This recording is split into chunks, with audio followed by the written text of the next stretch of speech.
Hey all, Kraken Latte here.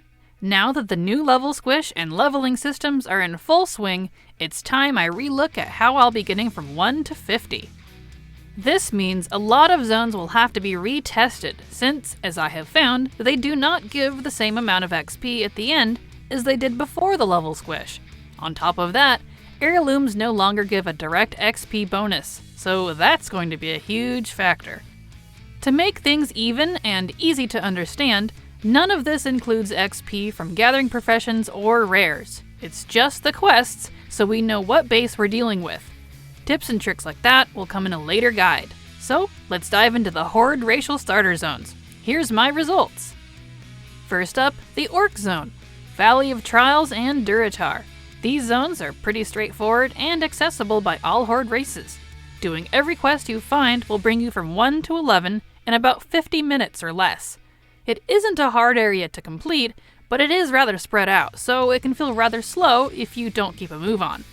Next, we've got the Troll Zone, Echo Isles and Durotar. The Orcs and Trolls both share the same secondary starter area here, and so have similar results of 1 to 11 in about 50 minutes. The Echo Isles portion is a little quicker than the Orcs though, but it is also accessible by all Horde races. Now we come to the Tauren, Camp Narache and Mulgore. This zone is large, slow-paced, and peaceful, much like the people who live here. You'd think this zone would be open to all Horde races, but don't be fooled.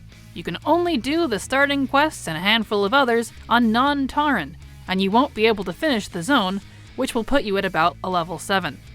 So I've marked this area as Tauren only, otherwise it just isn't worth the effort. As a Tauren, you'll get from 1 to 10 in about 40 minutes. I want to note too that there are a fair amount of fetch quests with RNG involved, so that makes this zone a little unreliable in its times. Next, let's jump the pond and look at the Undead Zones, Death Knell and Tearsfall Glades. A similar situation like the Tauren, you cannot do all the quests in Death Knell as a non-undead, only a small few of them. Tearsfall Glades, however, is accessible to all Horde races. If you're undead, you'll get from 1 to 11 here in about 60 minutes.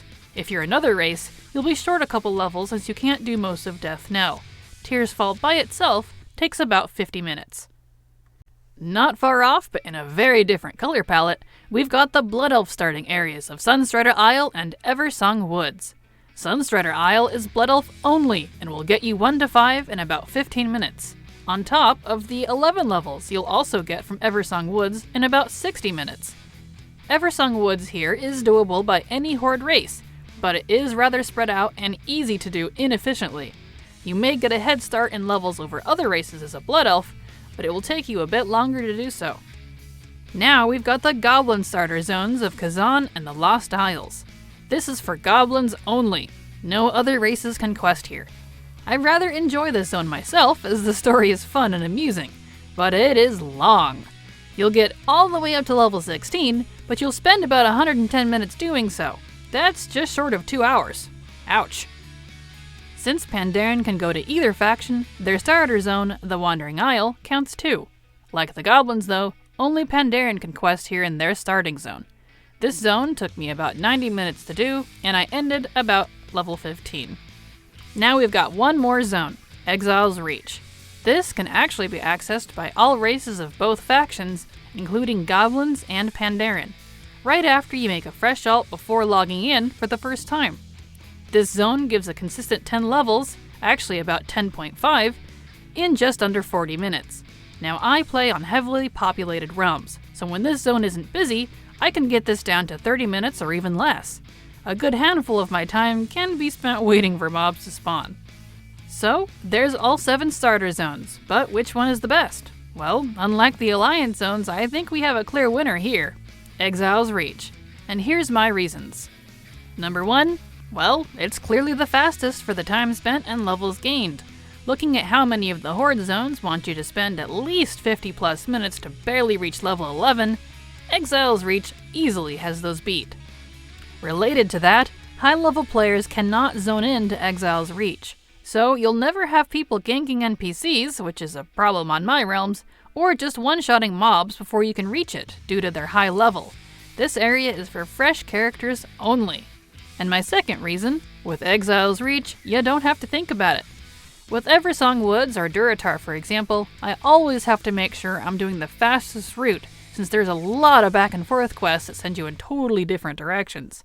In Exile's Reach, you don't have that. In this case, the linear style of questing works perfectly for our advantage. So those are my reasons, but you may be wondering why I suggest this even over the Goblin and Pandaren zones. The simple reason is the time spent.